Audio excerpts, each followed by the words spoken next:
चलें जी। हम शुरू करते हैं। Incomplete records. और मुझे आज भी याद है when I was in FAR 1। पिछली से पिछली स्कीम की बात है। तब उसमें बी चैप्टर होता था। फिर ये निकल गया था। फिर आ गया था।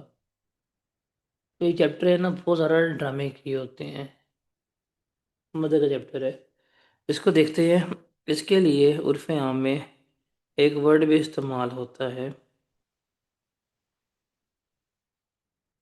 सिंगल एंट्री का।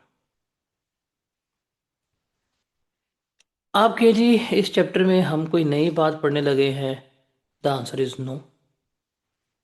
हम तो इसमें कोई भी नई बात नहीं पढ़ने लगे। हमारे कुछ बेसिक कंसेप्ट्स हैं जो हमने शुरू किए थे। अब हम क्या करेंगे, हम उन कंसेप्ट्स को लेते हुए ही थोड़ी सी डिस्कशन जो है वो क्या करेंगे, हम यहाँ पर कर रहे होंगे। देखिए, इनकम्प्लीट रिकॉर्ड्स नाम ही बता रहा है कि कोई ना कोई चीज़ जो है वो हमारी मिसिंग है, और हमने मिसिंग चीज़ जो है वो क्या करनी है, फाइंड आउट करनी है। मिसिंग चीज़ क्यों हो सकती है? आपका स्मॉल बिजनेस था, आपके मैनेजमेंट जो है वो इनफेक्टिव है, आपका प्रॉपर बुक कीपिंग का रिकॉर्ड जो है वो नहीं है, इसकी वजह से कोई चीज़ आप रिकॉर्ड नहीं कर पाए। मतलब हम एक असूल पढ़ते आते हैं कि हर डेबिट का क्या होता है, एक क्रेडिट होता है। लेकिन यहाँ पे या तो किसी का डेबिट मिसिंग है, या किसी का क्रेडिट जो है वो मिसिंग है। हाफ या पार्शियल इन्फॉर्मेशन जो है वो क्या की गई है, वो रिकॉर्ड की गई है। इसको हम क्या कहते हैं, इनकम्प्लीट रिकॉर्ड्स जो है कह रहे होते हैं।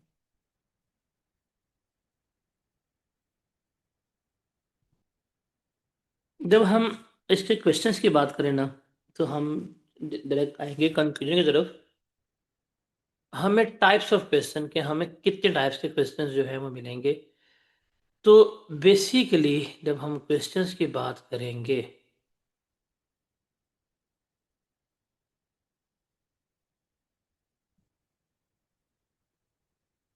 तो आपको प्रॉफिट एंड लॉस अकाउंट आएगा, आपको स्टेटमेंट ऑफ फाइनेंशियल पोजीशन, ये दो स्टेटमेंट्स ही वो क्या करेगा, वो पूछ रहा होगा। अब इस चैप्टर में से आपको एक्सपेक्टेड लॉन्ग क्वेश्चन भी है, शॉर्ट क्वेश्चंस जो हैं वो भी एक्सपेक्टेड है, MCQs जो हैं वो भी एक्सपेक्टेड है। तो बेसिकली आपने चूंकि फाइनेंशियल स्टेटमेंट बनानी होती है, तो वो हमसे बज़ाहिर तौर के ऊपर फाइनेंशियल स्टेटमेंट ही बना रहा होगा। वो हमें कुछ इनकम्प्लीट इंफॉर्मेशन गिवन करेगा। हमारे पास कुछ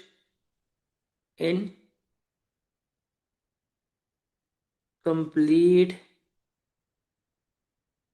इंफॉर्मेशन गिवन करेगा।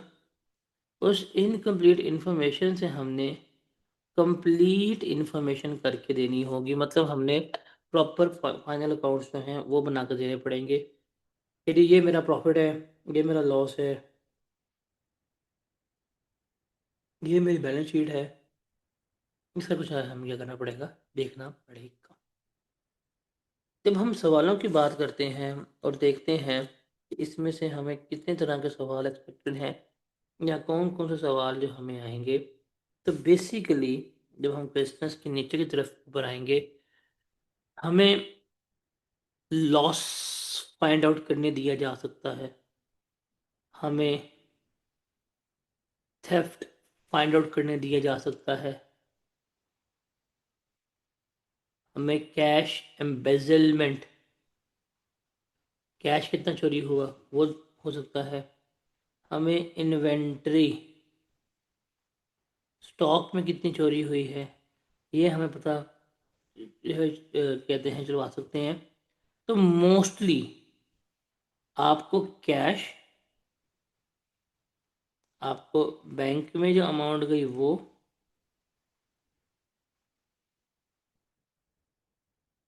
इन्वेंट्री, मोस्टली जो चीज़ें आपसे फाइंड आउट करवाई जाएंगी वो इन तीन के बारे में ही होगी, जिससे हमने क्या करना होगा, रेलेवेंट इंफॉर्मेशन कैलकुलेट कर कर देनी होगी। क्लियर है?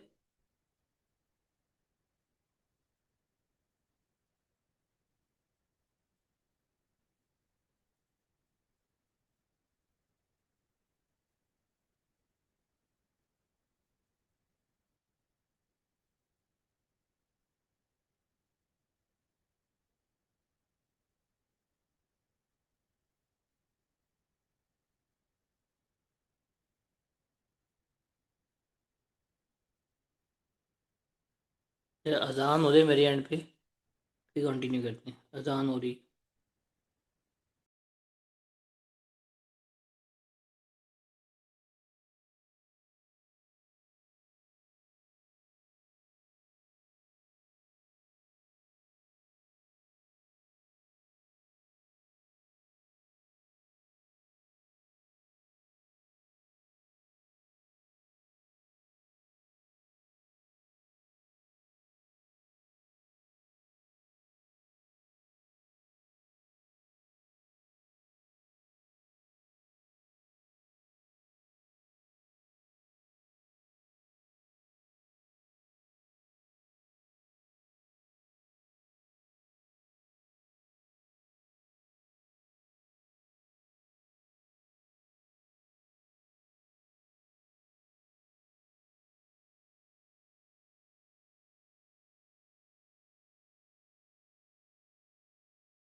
इसके लिए ना आपने एक चीज़ याद रखनी है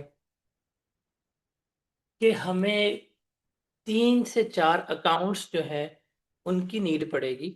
अगर हमें वो 3 से 4 अकाउंट समझ आ जाते हैं तो हम सिंगल एंट्री के सवाल जो है वो कर लेंगे इनकम्प्लीट रिकॉर्ड्स के। बिकॉज वही 3 से 4 अकाउंट्स ऑलमोस्ट हर सवाल में बनने ही बनने हैं। वो 3 से 4 अकाउंट्स जो हैं वो हर सवाल में बनने ही बनने हैं, एक वो और एक मार्कअप मार्जिन जो है ये। तो ये अगर आपको अकाउंट समझ आ जाते हैं देन मुबारक हो, you are able to solve any type of question जो आपको इस सिंगल एंट्री में आएगा। बिकॉज चोरी किसकी है? पैसे की चोरी है। या चोरी किसकी है? इन्वेंट्री की चोरी है। तो इसके लिए जब हम बात करेंगे तो आपको कुछ अकाउंट्स जो हैं, कुछ वर्किंग्स जो हैं वो लाजमी बनानी पड़ेंगी एंड दैट वर्किंग इज़ वाजिब ऑन यू, जिसकी बेसिस पे आप रेलेवेंट इन्फॉर्मेशन जो है वो फाइंड आउट करेंगे। देखिए सबसे पहले एक अकाउंट बनाएंगे आप जो होगा डेटर का अकाउंट या रिसीवेबल्स का अकाउंट। आपको पता होना चाहिए कि डेटर्स के अकाउंट में क्या कुछ आएगा क्या कुछ नहीं आएगा। आपके पास आ जाएगा opening balance, balance brought down आ जाएगा। आपके पास आ जाएगा क्लोजिंग बैलेंस, इसको हम क्लोजिंग बैलेंस कह देंगे। आपके पास यहाँ पर आ जाएगी सेल्स। सर ये जो सेल्स है ना, याद रखिएगा, ये सेल्स कौन सी हैं आपकी? क्रेडिट सेल्स है। कैश सेल्स कहाँ पे जाती हैं बताइए ज़रा।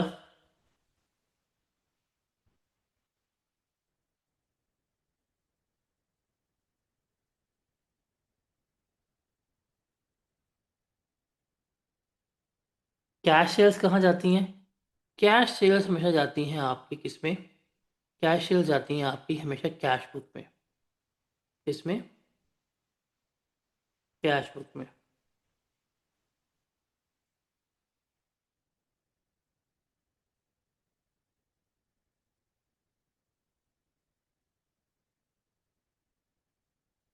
तो यहाँ पे कौन सी सेल आएंगी? क्रेडिट सेल्स आएंगी। बिकॉज आपकी एंट्री के पास होती है, आपकी एंट्री पास होती है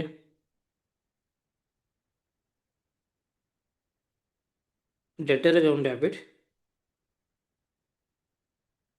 सेल्स अकाउंट जो है वो क्या होता है आपका? क्रेडिट होता है। फिर अगर कोई सेल्स रिटर्न हुई है वो यहाँ पे आएगी। कोई बैड डेट्स राइट ऑफ किए हैं आप लोगों ने वो यहाँ पे आएंगे। और अब कैश पैसे मिले हैं, कैश मिल गया या बैंक मिल गया, वो आपके पास यहाँ पे आ रहा होगा। एक तो ये चीज़ आपके पास आएगी। ये जो है ना ये आपके लिए रेलेवेंट ये होगी कि डेटर से कितने पैसे हैं। बिकॉज हम देखें सवाल में हम चोरी निकाल रहे हैं, चोरी में हमने देख रही है कि हमें आए कितने पड़े कितने हुए हैं। मुझे खुद बताएं, क्या यहाँ पे अकाउंटेंट जो है वो चोरी नहीं कर सकता कि डेटर से रिकवर उसने लाख रुपया किया और कैश बुक में उसने 90,000 लिख दिया? चोरी हो सकती है। तो इसलिए ये वाले अकाउंट में ये दो चीज़ें जो हैं आपके लिए बहुत ज़्यादा इम्पॉर्टेंट होंगी। तो अव्वल कहानी का आगाज़ कहाँ से होगा आपका? डेटर अकाउंट के कस्टमर अकाउंट से आप बना रहे होंगे। Got it? इसके साथ ही ना आप, इसके साथ ही जहाँ पैसे वसूल होने में पंगा पड़ सकता है वहाँ पेमेंट्स के ऊपर भी पंगा पड़ सकता है।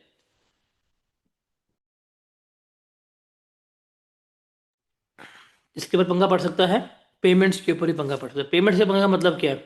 भाई आपने पे कर दिया, अगले ने एंट्री पास ना की, लाइबिलिटीज जो है वो ओवर रिकॉर्ड की हुई थी, वाउचर्स नहीं थे, तो यहाँ पे इसके साथ आप अकाउंट बनाएंगे that is your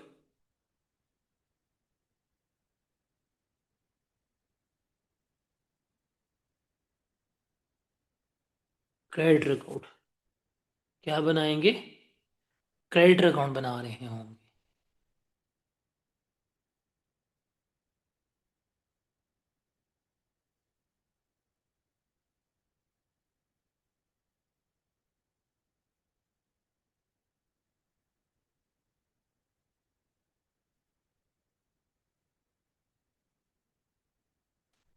credit account में आपके पास होगा बैलेंस ब्रॉट डाउन, आपके पास होगा बैलेंस कैरी डाउन।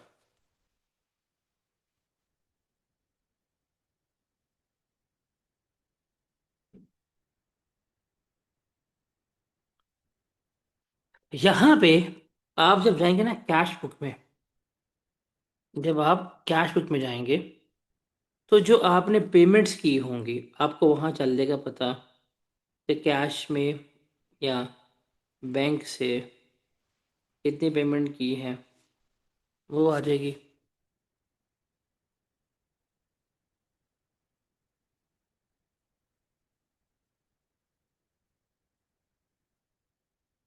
उसके अलावा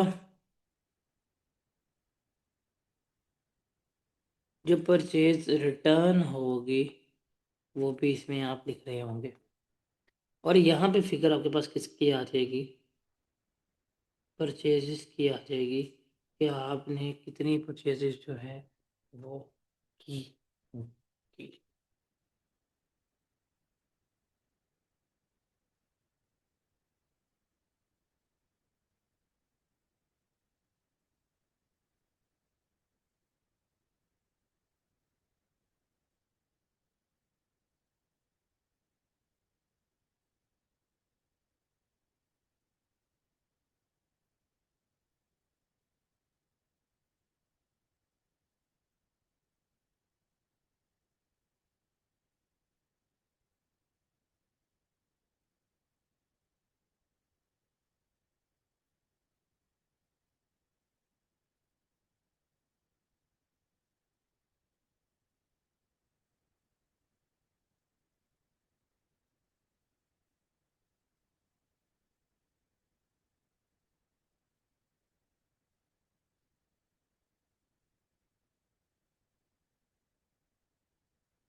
लेकिन आपने चीज़ याद रखनी है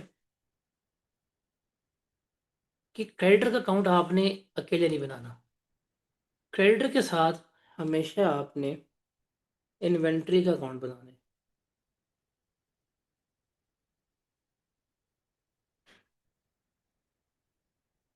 हमेशा ये दोनों अकाउंट्स जो हैं वो आपके पैरेलल बनने हैं, बिकॉज यहाँ पे सबसे ज़्यादा मसला होगा। ये है सबसे ज़्यादा प्रॉब्लमेटिक एरिया जहाँ पे आप लेके चलेंगे। इन्वेंट्री में आपके पास ओपनिंग स्टॉक होगा,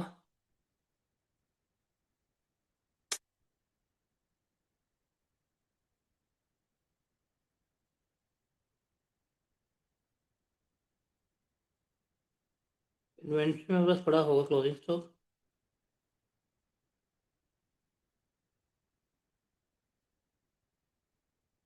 ठीक है। ये जो आपने परचेजेस की हैं ना, ये जाएंगी आपके पास इधर।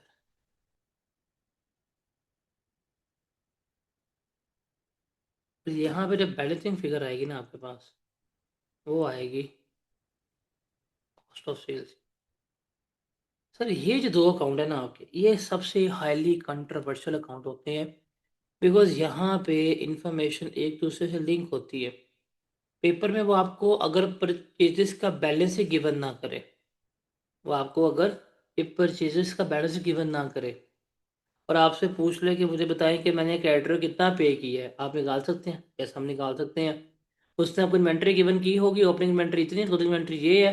आप कॉस्ट ऑफ सेल कैलकुलेट करेंगे, बैलेंस फिगर आ जाएगी परचेजेस की, यहाँ से वर्किंग बैक करते हुए निकाल सकते हैं। तो भाई यहाँ पे ये अकाउंट्स जो हैं वो एक दूसरे के साथ इंटरलिंक्ड हैं। क्या है? इंटरलिंक्ड है। तो वर्किंग, एक की वर्किंग जो है वो दूसरे को क्या करेगी, सपोर्ट करेगी। और इस तरह ही आप क्या करेंगे, आप मिसिंग फिगर जो है वो कैलकुलेट कर रहे होंगे। सबसे ज़्यादा जो इंटरलिंक्ड अकाउंट मिलेंगे वो आपको इन्वेंट्री का और क्रेडिटर का अकाउंट मिलेगा। वो एक अकाउंट की इंफॉर्मेशन से दूसरे अकाउंट का डाटा जो है वो आपसे कैलकुलेट जो है करवा रहा होगा। और सवालों में सबसे ज़्यादा एडजस्टमेंट यही आती है, पेबल्स की और इन्वेंट्री की। पेबल्स का डाटा गिवन नहीं होता, इन्वेंट्री का डाटा जो है आपको गिवन होता है, और सवाल होता है कि जी बताएं आपके क्लोजिंग पेबल्स कितने थे या कितना कैश, बिकॉज आप बेसिकली निकाल रहे होते हैं कैश एम्बेसलमेंट का सवाल। जब हम प्रैक्टिस करेंगे तो देखेंगे वहाँ पे सवाल तो कैश एम्बेसलमेंट के, कैश चोरी किए, तो हम यहाँ से निकालेंगे वर्क बैक करते हुए कि हमने कितनी पेमेंट की थी क्रेडिटर्स को। उसकी पेमेंट करने के लिए, उसकी पेमेंट निकालने के लिए क्या करना पड़ेगा, आपको ये सारी वर्किंग्स जो है वो बनानी पड़ेंगी। Is that clear?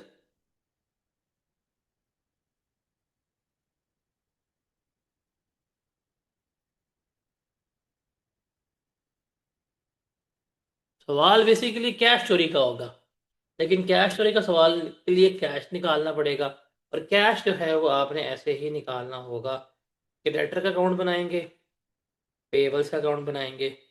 डेटर के अकाउंट से आएगा कैश आया कितना है, पेबल के अकाउंट से आएगा कि कैश आपके पास गया कितना है, वो हमें क्या करेगा, फाइंड आउट कर रहा। हाँ, वे क्लियर है।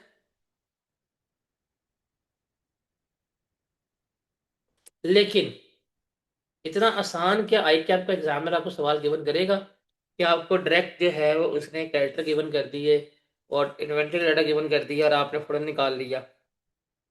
पेपर में क्या गिवन करेगा पता है आपको? पेपर में गिवन क्या करेगा, पेपर में गिवन करेगा आपको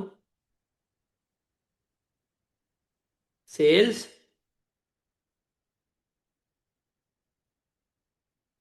ओपनिंग स्टॉक, क्लोजिंग स्टॉक,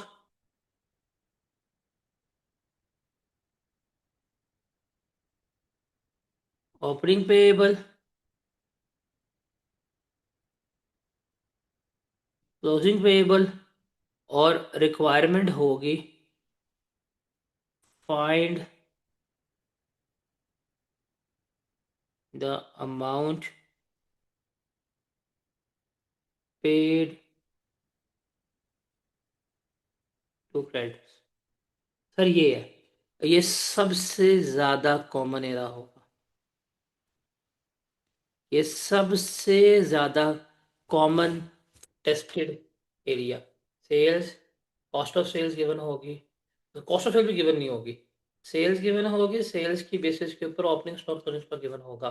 इसमें और भी वो चवल मारेगा, वो आपको क्लोजिंग स्टॉक गिवन नहीं करेगा, वो आपके पास सेल्स गिवन कर देगा और आपसे वो ओपनिंग स्टॉक जो है वो गिवन कर देगा। एग्जामिनर पैसा ये भी करेगा। तो ये जब इस तरह चीज़ देंगे तो कम्प्लेक्सिटीज आएंगी। अब यहाँ पे आपकी कंसेप्चुअल प्रॉब्लम नहीं होगी, यहाँ पे सिर्फ मैथमेटिकल आपको देखना पड़ेगा, अरिथमेटिकली कि किस तरह से चीज़ों को आप जो है वो लेकर चल रहे हैं और क्या कुछ इसमें आ रहा है, वो जो है आपने क्या करना होगा यहाँ पर देखना होगा। अब जो यहाँ पे गिवन करेगा ना, तो यहाँ पे वो हमें अमाउंट बता देगा इसकी, वो बता देगा मार्कअप की, या वो बता देगा margin.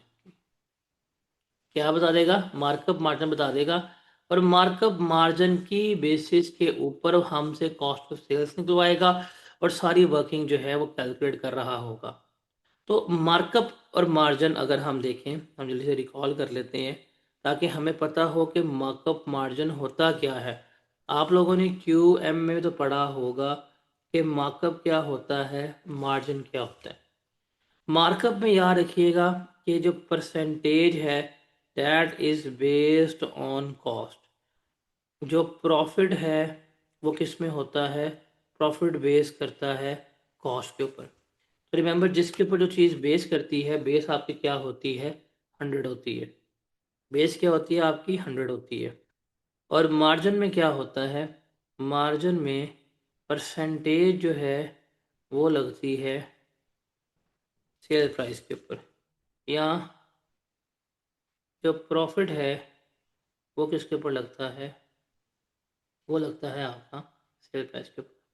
That is set to be your margin, that is set to be your markup. इस मार्कअप मार्जिन की बेसिस के ऊपर आपका सवाल जो है वो चल रहा होगा।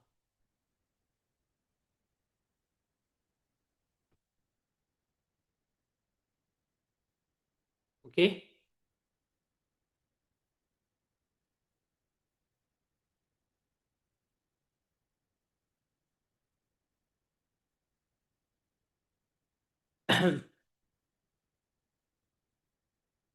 अब देखते हैं मार्कअप मार्जिन के लिए हमने करना क्या है। आपने ड्रॉ करना है CPS, cost profit cell.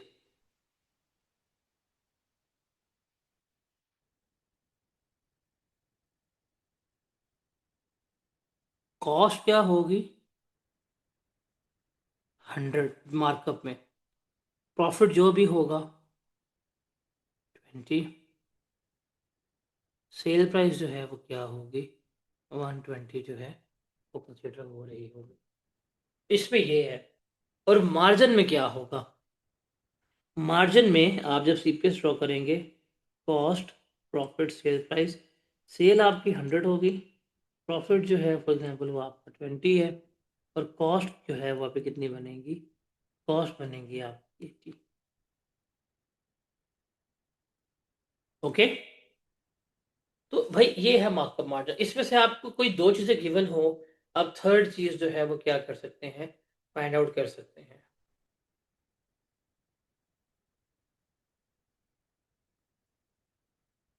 Clear है। तो मोस्टली आपको गिवन क्या होगा मैं आपको बताता हूँ, क्योंकि आप सिंगल एंट्री कर रहे हैं। मोस्टली गिवन क्या होगा आपको, मोस्टली आपको सेल्स गिवन होगी, मोस्टली आपको सेल्स गिवन होगी, आपको परसेंटेज गिवन होगी, और आपने कॉस्ट जो है वो फाइंड आउट करनी होगी। फॉर एग्जांपल वो कहता है सेल प्राइस जो है वो 40,000 रुपये की है, और प्रॉफिट परसेंटेज जो है वो है 25%। सवाल आता है कैलकुलेट कॉस्ट, बिकॉज ये कॉस्ट ऑफ सेल्स है आपकी, ये क्या है आपकी कॉस्ट ऑफ सेल्स है, वो कैलकुलेट करनी है। अब मार्कअप मार्जिन में हमें बता देगा कि परसेंटेज ऑन कॉस्ट है या परसेंटेज ऑफ सेल्स है। तो अगर हम मार्कअप की बात करें, अगर हम मार्कअप की बात करें, तो मार्कअप फ़ौरन आपने क्या करना है, आपने अपना सीपीएस जो है वो ड्रॉ कर लेना है, cost profit sale price. Cost 100 होनी चाहिए, प्रॉफिट कितना है 25, और सेल प्राइस कितनी होनी चाहिए 125 होनी चाहिए। तो अब देख लें आपको सेल प्राइस गिवन है वो कितनी है 40,000 है, ये किसको शो कर रही है 125% को शो कर रही है। तो ये 40,000 है, 125% को शो कर रही है। आप इसको 1 to 5 पर डिवाइड करें, 100 से मल्टीप्लाई करेंगे तो आपके पास क्या आ जाएगी, कॉस्ट आ रही होगी, क्या आ रही होगी, कॉस्ट जो है वो आ रही होगी। Got it.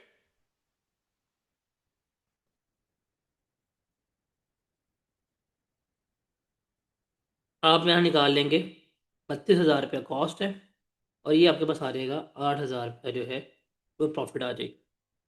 ये 32,000 कॉस्ट निकालोगे सुकून से, तो आप क्या करोगे, यहाँ लिखोगे कॉस्ट ऑफ सेल्स, ये तो गिवन होगा, ये गिवन होगा, जब यहाँ वैल्यू लिखोगे ऑटोमेटिकली क्या आ जाएगी आपके पास परचेजेज आ जाएंगी, ये भी गिवन होगा, ये भी गिवन होगा।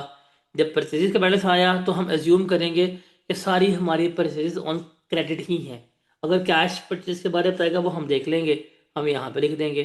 तो आप जब इसको निकालेंगे तो बैलेंसिंग फिगर आपके पास आ रही है किसकी, कैश पेड की आ रही होगी। तो सर देखें, उसने यहाँ से निकलवाना है, यहाँ से उसने यहाँ जाना है, यहाँ से उसने यहाँ जाना है, और यहाँ से उसने यहाँ जाके ये चीज़ आपसे कैलकुलेट करवा रही होगी। This is the way how examiner gonna treat you.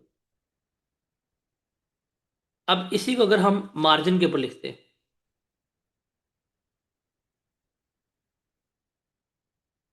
तो कॉस्ट प्रॉफिट सेल प्राइस, भाई इसमें सेल प्राइस जो है वो होनी चाहिए 100, प्रॉफिट 25, ये 75, तो ये है 40,000।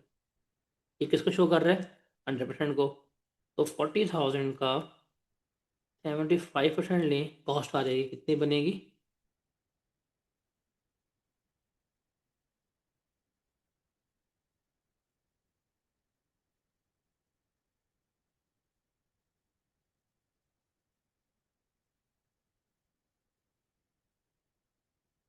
ये 100% है ना, तो कॉस्ट 75% कुछ होकर रही है, तो इसका 75% ले कितनी बनेगी?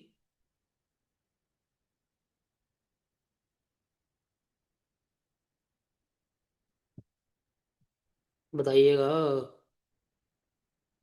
30,000। सर 30,000 आपके पास आ रहेगी। जी आ जाएगी। 10 प्रॉफिट। अब यहाँ पे ना आपके सामने जो नज़र आ रहा है स्क्रीन के ऊपर, एमसीक्यू सिखा रहा हूँ। फिर आप लोग कहते हैं एमसीक्यू की तैयारी नहीं है, लॉजिकल नहीं है, लिख लेना। अब देखिए डाटा सेम है, डाटा सेम है। अब आप ध्यान से देखना कि अगर मार्कअप वर्सेस मार्जिन हो और डाटा आपका सेम हो, मार्कअप वर्सेस मार्जिन हो और डाटा आपका सेम हो, तो मार्कअप में जो कॉस्ट है वो ज़्यादा होगी, मार्जिन में कॉस्ट है कम। देखो भाई 32 है, यहाँ कितनी 30। मार्कअप में जो आपका प्रॉफिट है, जो आपका प्रॉफिट है वो कम होगा, मार्जिन में प्रॉफिट जो है वो ज़्यादा होगा। तो ये चीज़ आपने याद रखनी है। अगर डाटा सेम है, परसेंटेज, डाटा सेम का मतलब क्या है? सेल प्राइस और जो परसेंटेज है, अगर ये दोनों जो हैं वो सेम है, तो ये रिलेशन आपने इन दोनों का याद रखना है। Got it?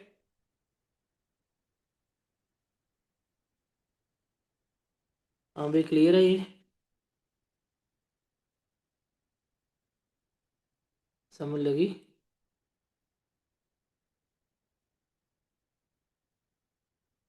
सर ये थोड़ी बहुत कंसेप्चुअल डिस्कशन थी जो हमने यहाँ पे करनी थी। अब कल जो नेक्स्ट लेक्चर होगा उसमें पहले हम इसकी शॉर्ट एग्जांपल्स डिस्कस करेंगे। ये मार्कअप मार्जिन के कुछ सवाल करवाऊंगा मैं आपसे, डेटर अकाउंट की कुछ चीज़ें फाइंड आउट करना सीखेंगे। उसके बाद फिर हम इसके प्रैक्टिस क्वेश्चन करेंगे। चैप्टर हमारा यही है, चैप्टर डिफिकल्ट नहीं है, चैप्टर हमारा यही है। तो नेक्स्ट लेक्चर में हम कुछ शॉर्ट क्वेश्चंस डिस्कस करेंगे। उन शॉर्ट क्वेश्चंस के बाद फिर हम लॉन्ग क्वेश्चन पे जंप कर जाएंगे। इस चैप्टर का एक एडवांटेज है, जिस बच्चे को ये चैप्टर आ जाए ना, मतलब इसको सॉल्व करना आ जाए, तो जो आपका फाइनल अकाउंट का चैप्टर होगा ना, वो आपके लिए आसान हो जाएगा। बिकॉज आपने फाइनल अकाउंट में भी यही चीज़ें बनानी है। आपने फाइनल अकाउंट में प्रॉफिट एंड लॉस अकाउंट ही जो है वो अपना बनाना सीखना है। तो आपको इस चैप्टर में प्रॉफिट एंड लॉस पर बनाना आ जाएगा, तो वहाँ पे आपके लिए कहानी जो है वो आसान हो जाएगी। अब इस चैप्टर में बेसिकल चीज़ें यही हैं। एक थर्ड अकाउंट बनेगा, वो कैश अकाउंट होगा। बेसिकली वो तो कैश बुक है ना, तो कैश बुक तो हम साथ साथ सीख लेंगे कि जो कैश इनफ्लोज होंगे, जो कैश आउटफ्लोज होंगे, वो हम देखते जाएंगे। तो चैप्टर में हमारा और इसमें ऐसा कोई कंसेप्चुअल नहीं चीज़ें। हाँ, अब चैप्टर में जो चीज़ें आनी है वो मैं आपको बता दूंगा कि उन्होंने आपको रुलाना है कि भाई हो क्या रहा है हमारे साथ, हो क्या रहा है। बिकॉज हमने क्या करना है, हमने देखना है इन्वेंट्री कितनी चोरी हुई, कैश कितना चोरी हुआ, सेल्स क्या है, प्रॉफिट क्या है। तो ये चीज़ें जो हैं वो हम क्या करेंगे, बना रहे होंगे। तो रिसीवेबल्स का पेबल्स का अकाउंट बनेगा, वो मैंने आपको भी बता दिया, मेमोरेंडम अकाउंट बनाएंगे।